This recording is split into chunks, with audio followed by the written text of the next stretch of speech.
Our second scripture lesson for today comes from the book of Exodus, chapter 2, verses 1 through 10. Now a man of the tribe of Levi married a Levite woman, and she became pregnant and gave birth to a son. When she saw that he was a fine child, she hid him for 3 months. But when she could hide him no longer, she got a papyrus basket for him and coated it with tar and pitch. Then she placed the child in it and put it among the reeds along the bank of the Nile. His sister stood at a distance to see what would happen to him. Then Pharaoh's daughter went down to the Nile to bathe, and her attendants were walking along the riverbank. She saw the basket among the reeds and sent her female slave to get it. She opened it and saw the baby. He was crying, and she felt sorry for him. "This is one of the Hebrew babies," she said.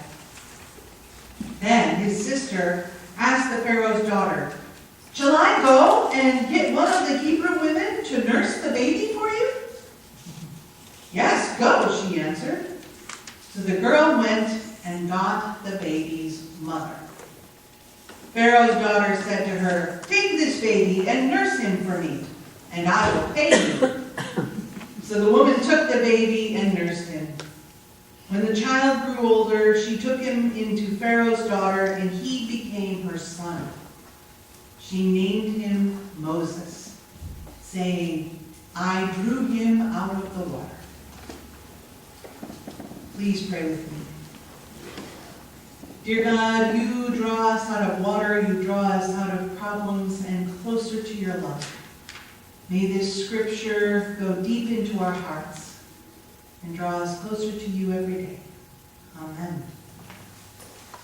Well, in our Unsung Heroes sermon series today, we have 2 people and 2 stories which have to do with rivers. Well, you probably have heard of the second character, Miriam, the older sister of Moses. The first character doesn't even have a name. But her life circumstances were traumatic, to say the least. Just for a moment, imagine that you are a young girl living in Israel at the time, probably somewhere around 10 years old. You have a mother, a father, brothers and sisters. You help in the garden and you help take care of the family's livestock. One day, completely unexpectedly, a group of raiders show up from the neighboring country. They walk into your yard and they kill your parents. Then they ransack your house for valuables, take your livestock, and take you with them as a prisoner as they set fire to your home. Everyone that you knew before are dead, and everything that you had before has been burned to ashes. The raiders tell you that you are now a slave, and that if you value your life, you had better do as you are told. You are so scared there is nothing left to do but to comply with their demands. From the hands of the raiding party through various trades, you finally end up belonging to someone rather important. You end up belonging to the wife of Naaman, the man in charge of the king's army. You have no reason to like the people who now own you. They are part of the same group of folks who murdered your family and took you away from your life as a free person living in Israel. You probably will be a slave for them for the rest of your life, as long as they don't decide to sell you to someone else. You are less than nothing in the household of Naaman, the general of the army. A child, a girl, a foreign-born slave. But even though you have no standing at all, there is something extraordinary about this girl. Even though history doesn't even remember her name, she has a heart that cares for others, and she speaks up. She risks talking about the power of God through the prophet Elisha to a foreign people who believe in completely other different gods. And her simple faith and her courage makes a huge impact on the life of Naaman and his wife. They believe her, and they act on her suggestion. And that believing her ends up saving Naaman's life. Don Ritchie is the name of another person who had the courage to speak up. Don was an Australian who was born in 1925 in New South Wales. He too knew the tragedy of war as he enlisted in the Royal Australian Navy in the Second World War.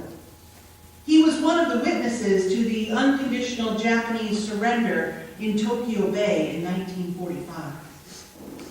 After the war, Don Ritchie became an insurance salesman in Sydney, Australia. He got married to Moya and raised a family of 3 daughters. When he was 38 years old, he bought a beautiful house with a spectacular panoramic view of Sydney Harbour, across the street from a very high point in the cliffs known as the Gap. The sandstone cliffs in that spot dramatically jut out over the Tasman Sea.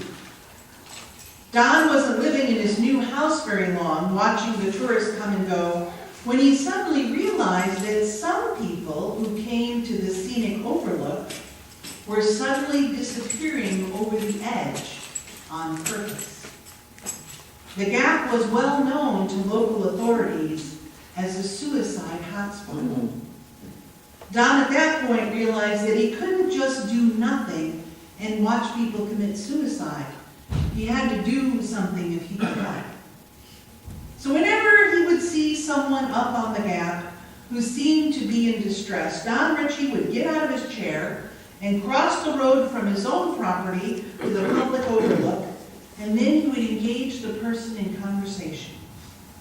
He frequently would begin with the words, "Can I help you in some way?" After talking to the person for a while, Don Ritchie would always invite them across the street to his house for a cup of tea or a beer and a chat. And there he would sit and listen intently to all of their problems. And with his years of skill honed as an insurance salesman, Don Ritchie would then, in his quiet and gentle way, sell the person on the idea of living their own life. There is documented evidence of Don saving over 160 lives of people who were contemplating suicide. But his family says that the number is much, much higher, closer to 400 or 500. 400 or 500 people who Don spoke to over the 48 years that he watched over the Gap. Some of the people that Don helped would then return to his house years later to thank him for his efforts in talking them out of their suicidal decision. They introduced Don to their spouses and their children, and they tell him about all of the good things that would have never happened if Don had not had the courage and taken the time to speak up and ask them what was the matter on their darkest of days. Now, in our second scripture lesson today, we have another person who had the courage to speak up. This other young girl we do know the name of. The girl is Miriam, who is the very courageous older sister of Moses. Now, the situation for the children of Israel at this time was very dark and difficult. The Pharaoh, in an effort to decrease the number of Hebrews that had declared that all of the male babies of the Hebrews be thrown into the Nile River. So when this Hebrew mother had a baby boy, she did everything that she could to hide the infant. But as the baby grew older and stronger, he also grew louder, as we know, and hiding him became problematic. So being a very clever woman, she determined that she would indeed follow the Egyptian law and that she would put her baby in the river, but not exactly in the way that the Egyptians had pictured. She designed a custom baby boat for her little son and made sure it was completely waterproof inside and out. And then and only then did she place it in the river. Now, we do not know for sure if Miriam was told to watch her little brother or if she took it upon herself to keep an eye on the situation to see what would happen to him. But from what I know of the grown-up character of Miriam, it is my best guess that keeping an eye on that basket was Miriam's own idea. But what we do know is that Miriam showed amazing initiative and courage when she stepped up and spoke to the Egyptian princess. The dramatic nature of Miriam's bold action is somewhat lost on us today because we have an expectation of freedom of speech for everyone. But in that time and place, a young girl of an enslaved people would hesitate to speak to any Egyptian, let alone someone who was clearly part of the royal family. Think of it like today a fifth grader walking up to Catherine Middleton Windsor, the Duchess of Cambridge, and giving her some unsolicited advice. It was something for which you would probably get arrested rather than be listened to. But speaking up is exactly what Miriam did.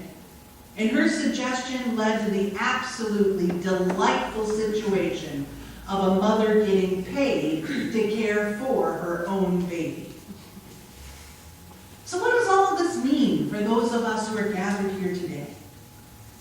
There are so many instances in life where we come to a place of choice. A choice where we can choose to speak up and get involved, or else where we simply can walk by in silence. My friends, it is so easy to do nothing. To just change the channel on the TV or to look away into your own cell phone. But as disciples of Jesus Christ, our purpose is not only to care for ourselves and our own welfare. Our call is to love God and love and care for others while loving and caring for ourselves. If more people would find the courage and the initiative to be a little more like Naaman's slave girl or Don Ritchie or Miriam of Egypt, the entire world would be a much better place. A place where the love of Christ is known and shown and lived. So be it. Amen.